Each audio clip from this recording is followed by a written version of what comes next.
Hey guys, today I wanted to talk to you about the movies, TV shows and books that I've read and watched during the months of April. Now, I only have 2 books here to show you physically because I read a lot from the library and I already had to return them, so I hope you don't mind that, but yeah, let's get into it.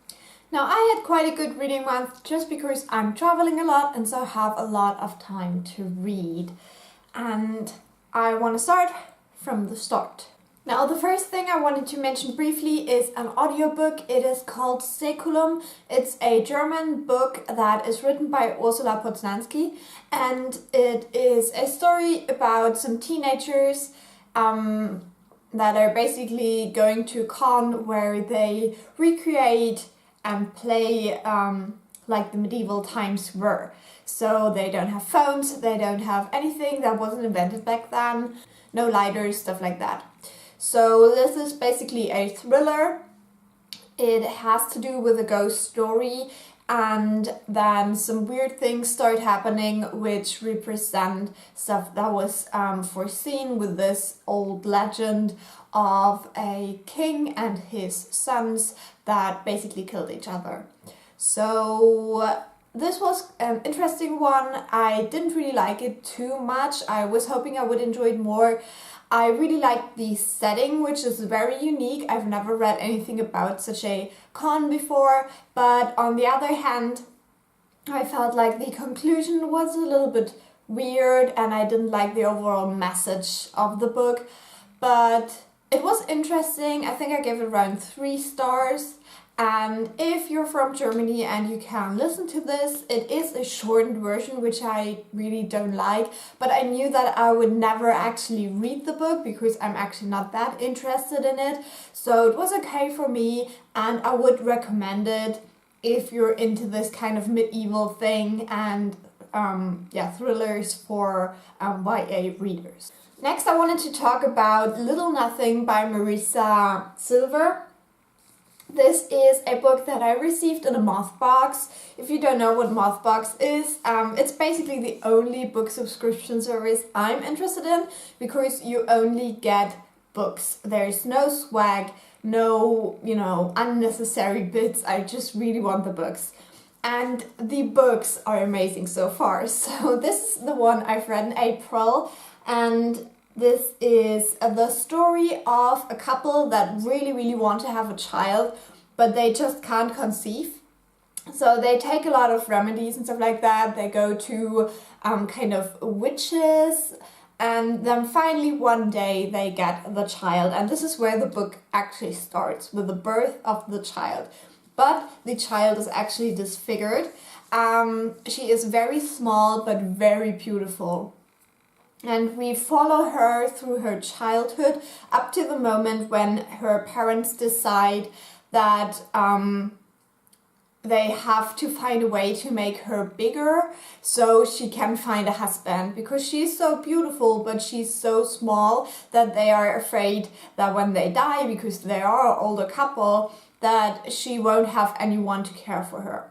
So this is the starting point, and from there it takes super different directions. Like, there is some magical elements to it. It's a fairy tale story, and it is set in a kind of like a Russian world somehow, but it's not like what the country is, but some country that would be close to Russia, but very small and isolated. And it's such a beautiful book. I really enjoyed it. Like, the writing style gripped me from the first second. I think I gave it 4.5 stars. It was so enjoyable, but I had a little bit of an issue to follow, especially at the end, like what was the message and what am I to take from the story. But the writing style was the most amazing thing I've read this year, to be honest. I always kept on reading because I loved the writing so much. I wasn't really interested in what was going on too much. I mean, it was interesting, but you always knew that in the next second everything could be completely different, because this wasn't following any logic, to be fair. There wasn't like a string in the narrative. I don't know how to describe it. It was just jumping a little bit, but the writing style really makes it worth the while. So I would really recommend you check this book out if you love beautiful, crisp writing. And this was kind of brutal as well. Like, I feel like if you read the first page and you love it, you will love this book. And then I wanted to talk about the Lunar Chronicles, because that is what I've read next. And I read all of those books. I didn't read all of them in April per se, but I managed to read most of the series in April, so I decided to talk about the series as a whole. Now, I got the German translations from the library, so it's always a little bit more difficult to talk about the writing because it's translated, but I felt like I expected a little bit more from the writing style. It was very basic, like a very basic YA book to me. I did enjoy the first book quite a lot. I liked it more than I thought I would. It had some twists in the storyline that I actually didn't see coming, and I felt like it abstracted from the fairy tale of Cinderella in a nice way. Like, it had much more depth and some things really made sense. I feel like with this first book, it dragged you in. There was this huge kind of twist quite at the beginning. Like, you didn't think there would be anything so drastic happening in the first like 40 pages or what. So I really like that. And I do like the romance between Cinder and Kai. I think they're a really cute couple and I like their banter and stuff. And yeah, I think it's a good start to a series. Then there's Scarlet, the second book, and I have to be honest, that book turned me off. Like, I was so ready to just say, okay, that's it for the series, but I knew that everyone was saying that Cress is probably the best, I would say. So, yeah, we get a little glimpse of Thorn in Scarlet, and that was basically what kept me reading, to be honest. I didn't like the romance. I like the character of Scarlet. I think she is abused a lot in this series. Like, honestly, how much does Marissa Meyer hate Scarlet? I don't know. I didn't get the romance. I think Wolf is the weirdest character because I couldn't picture him. I just never had a real image in my mind that was even slightly like attractive. And honestly, I'm like so into the big bad wolf, like with Wolf Among Us. It's just the best game ever because I love that sort of character, but I just didn't get it. It's just nothing that Marissa Meyer can write well. So I didn't like Scarlet. Then moving on to Cress, it got so much better. I really don't like Cress. I think she's like the weakest character. She has so many flaws, and obviously she had this like childhood trauma thing, but I don't know, I just wanted her to be a little bit more kick-ass like the other female characters, and she was just like a little bit whiny, a little bit disoriented. She made a lot of stupid mistakes, which I didn't like, but I love Thorn and I think they're actually quite cute together. Yeah, but you know, Cress was getting on my nerves. Like, in the middle of the book I was like, if she doesn't stop doing such weird shit, like, I'm over it.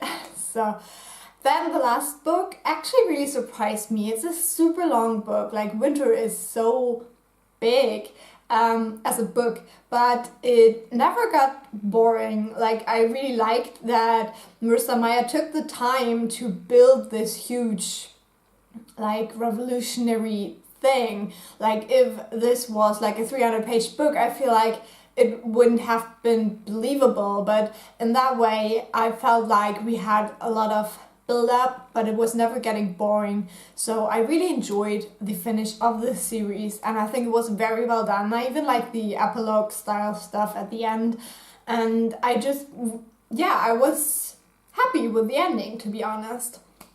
So I think as a whole series, I would probably give it like 3.5 or 4 stars, somewhere around there. I also read Fairest, which is a novella that describes the childhood and life of Queen Levana, which is the evil queen.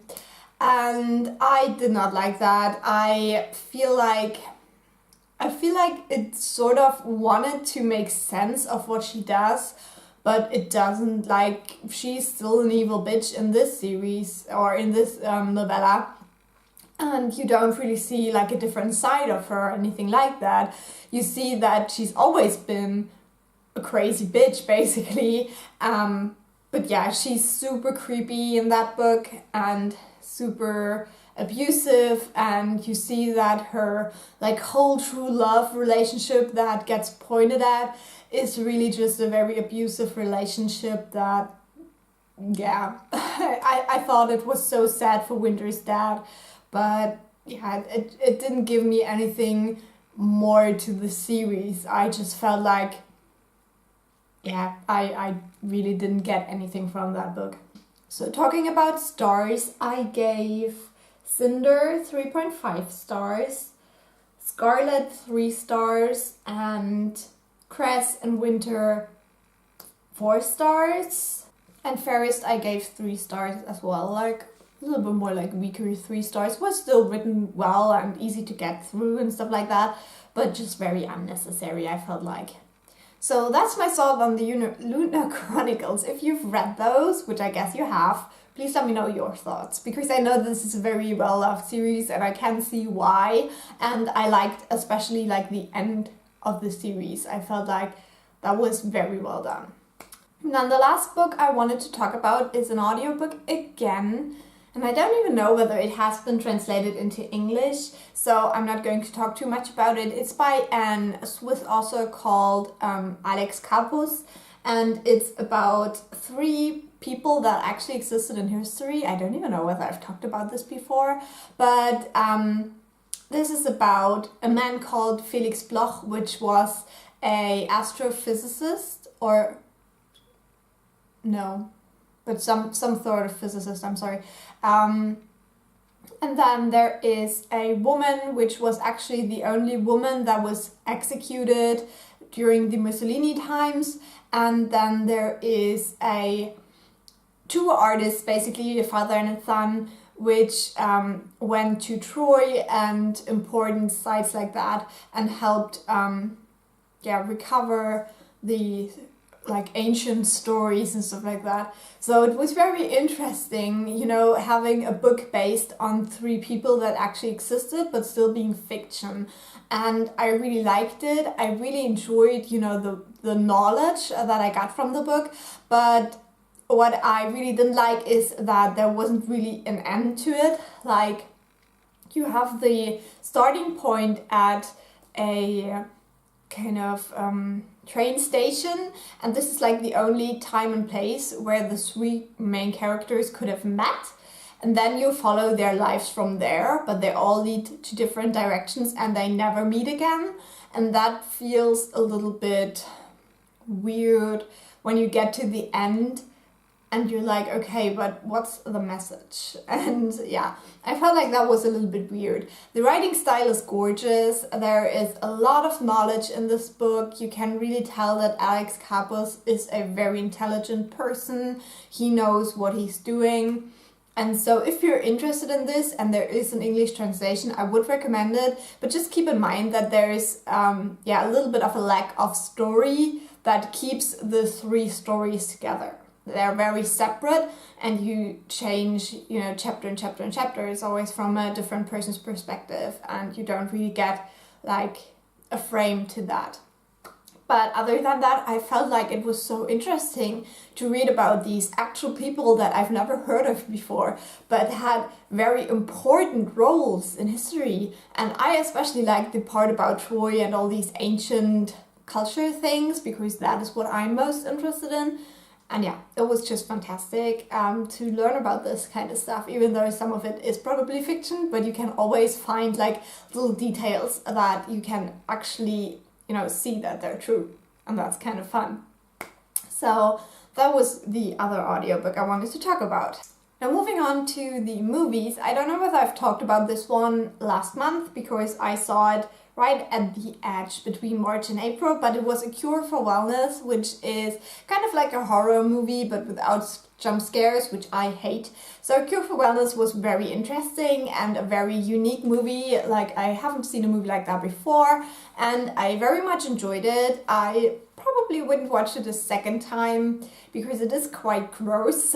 And yeah, if you have a problem with eels, it's probably not the best movie to watch.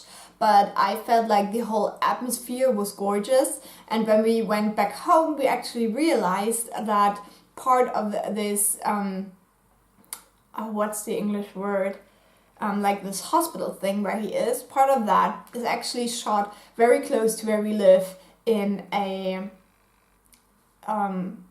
like a public bath pool, whatever. Yeah, super interesting and gorgeous pictures, and yeah, the whole hospital thing is just so atmospheric. I really like that. But it had its issues, so, you know. Then, a week later, we went to see Lord of the Rings in concert, which I've talked about before, but I loved it so much. It was so amazing. I really enjoyed it. We basically watched the last movie, Return of the King, and the music was played live. It's one of my favorite movies in the whole world, and I very much enjoyed it, which reminds me of the last book that I've read and I didn't mention yet, which is the first Lord of the Rings, The Fellowship of the Ring. I reread this one just to get ready, kind of, and it's one of my favorite books, and the only book this year that I gave 5 stars so far. So that I wanted to mention.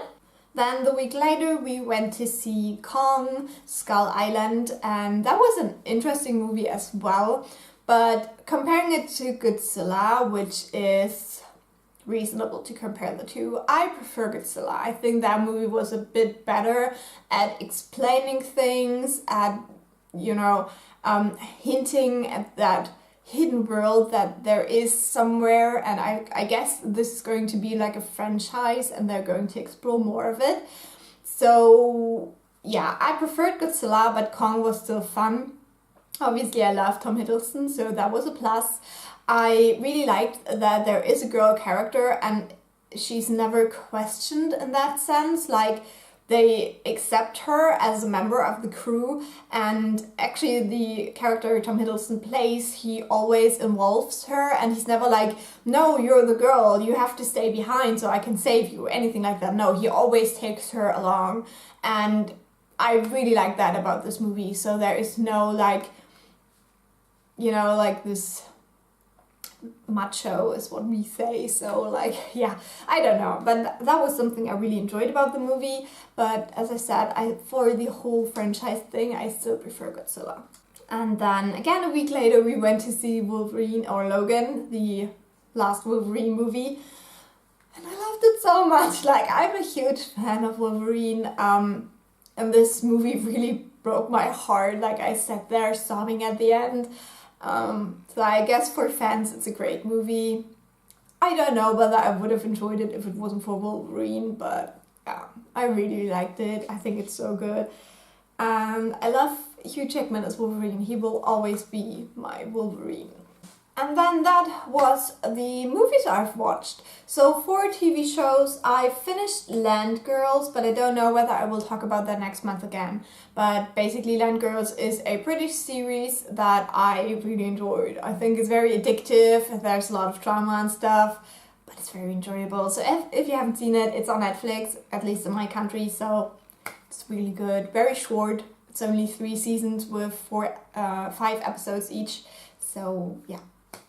Right now we're watching Suits, season 4 I think, and I am also watching Downton Abbey, the first season, so yeah, we'll probably talk about that a little bit more later. So this would be all for this video. I'm sorry I seem to be all over the place today, but I really wanted to share this with you. I hope I didn't stumble over my words too much, I don't know. It's always hard for me to film these wrap-ups, and I don't know why. So, yeah. Hope you enjoyed it anyways, and I will talk to you soon. Bye!